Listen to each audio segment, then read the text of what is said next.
தம்பி, தமிழ்நாட்டுல 2 கட்சி தான் மெயின். ஒன்னு நான், இன்னொன்னு அவன்.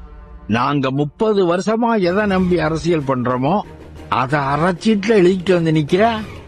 இதையெல்லாம் சால்வ் பண்ணா வறுமை போயிடும். வறுமை போயிட்டா ஓட்டுக்கு காசு வாங்குவானா?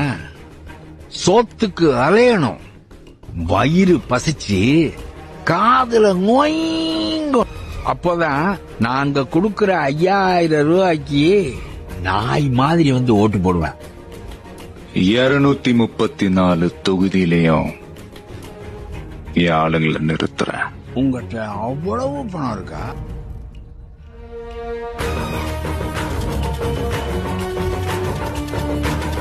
கேக்குதா?